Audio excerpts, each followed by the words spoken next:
నా వీడియో మొదటిసారి చూస్తున్నట్లయితే please like and subscribe. Hi అండి, welcome back to our channel Sukanya Mullangi. అందరూ ఎలా ఉన్నారు? బాగున్నారా? నేను కూడా బాగున్నానండి.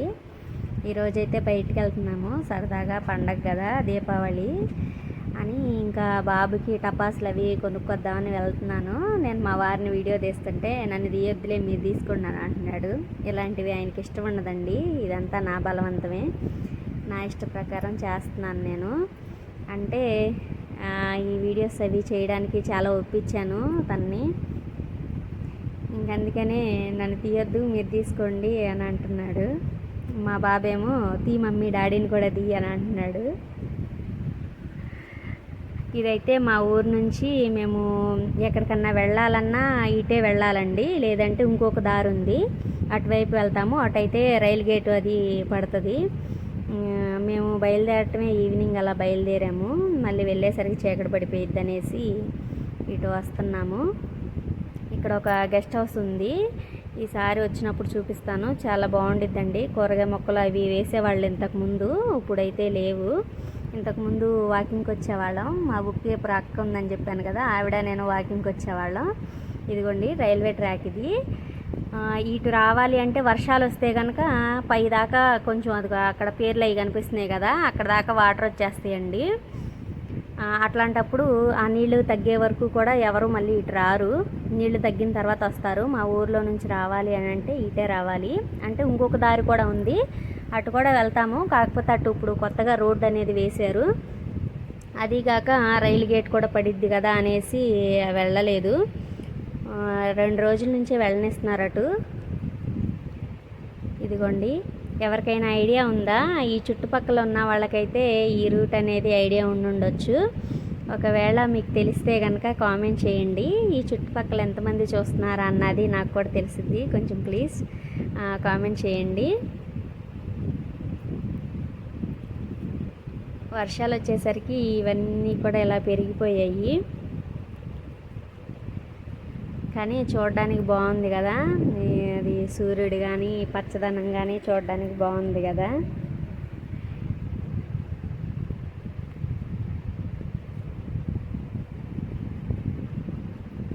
కాకపోతే అక్కడ హోల్సేల్గా దొరుకుతాయండి, బాగుంటుంది అక్కడ చూడడానికి కూడా అనేసి ఒక తిరునాళ్ళలాగా జరిగిద్ది.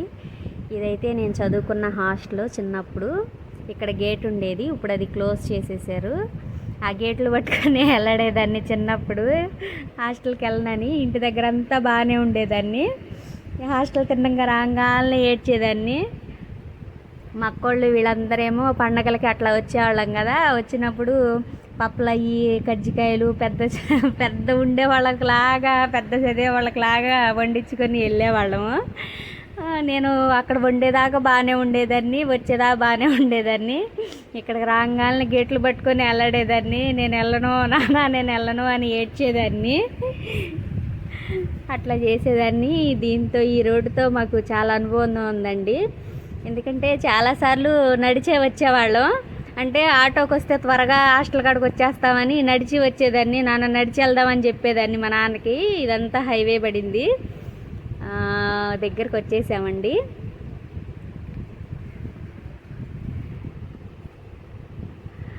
ఈ రోడ్డు కనుక ఎవరికైనా ఐడియా ఉంటే కనుక ఇది ఏ ఊరు ఏంటి, నేను ఎక్కడి నుంచి తీస్తున్నాను అన్నది కామెంట్ చేయండి తెలిస్తే.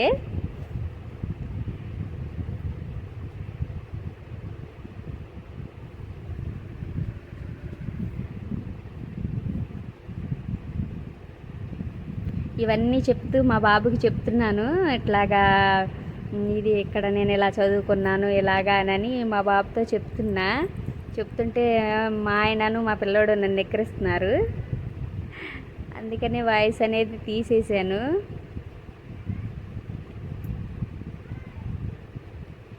ఇవన్నీ ఇటు కూడా మా అమ్మమ్మ వాళ్ళ ఇంటికి వెళ్ళడానికి ఈ రోడ్లో వచ్చేవాళ్ళమండి, వచ్చేదాన్ని.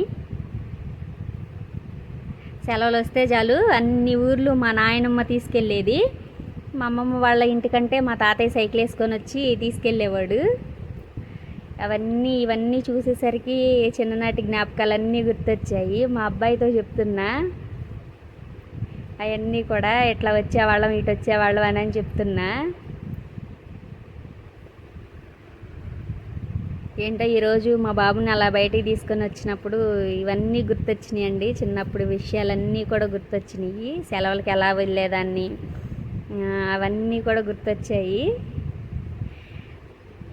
అసలు చూడండి ఎంత ట్రాఫిక్ జామ్ అయిపోయిందో. వచ్చేటప్పుడైతే మరీనండి. దగ్గరికి వచ్చేసాము. అసలు ఎంతమంది ఉన్నారో, ఒక తిరణాల్లాగా జరుగుతుంది అక్కడ. ఎప్పుడు ఒక 2 రోజులు, ఒక రోజు ముందు వచ్చేవాళ్ళం, తీసుకెళ్ళి ఎండబెట్టి కాల్చేవాళ్ళు. పిల్లలు 3 ఉండేవాళ్ళు కదా, వాళ్ళిద్దరూ రాలేదులేండి, హాస్టల్లోనే ఉన్నారు. ఈరోజు ఈయన ఒక్కడికే, సరే ఇక్కడే తీసేసుకుందాంలే అనుకున్నాము. ఇంకా కుదరదు అది ఇదని ఏడుతున్నాడు ఈయన, అందుకని ఈయన తీసుకొని వచ్చాము. ఇంకా పిల్లలు 3 ఉండేవాళ్ళు కదా, ఎక్కువ కావాలి అనేసి ఇంకా ఇక్కడికి వచ్చేవాళ్ళం, వచ్చి తీసుకెళ్ళేవాళ్ళం. ఇది చూడండి సింహంలా ఉంది, అది కూడా వచ్చింది టపాసులు కొనుక్కోవడానికి. కుక్క అండి, కుక్క గురించి చెప్పాను ఇప్పుడు. అదిగోండి ఒక జాతర, ఒక తిరణాల ఎలా అయితే జరుగుతుందో అలాగా అంతమంది జనం ఉన్నారు. అసలు లోపలికి వెళ్తే అసలు ఎంతమంది ఉన్నారో. ఇంకా వెళ్ళి త్వరగా తీసుకొని వచ్చేసాము. ఇంకా బాగా చీకటి పడిపోతుంది కదా, ఇంకా మధ్యలో మాకు తెలిసిన వాళ్ళు కూడా కనిపించారు. ఇంకా మా అన్నయ్య వాళ్ళు కనిపించారు. ఇంకా వాళ్ళని పలకరించి ఇంకా కాసేపు నుంచొని మాట్లాడుకొని వచ్చేసాము. ఇదిగోండి ఎంతమంది ఉన్నారో చూడండి, పోలీసులు కూడా ఉన్నారులేండి. అలాగే కొట్టుకి కూడా అవి టెంట్లు వేసారు కదా, అవి ఒక్కొక్క షాప్ అన్నట్టు. అక్కడ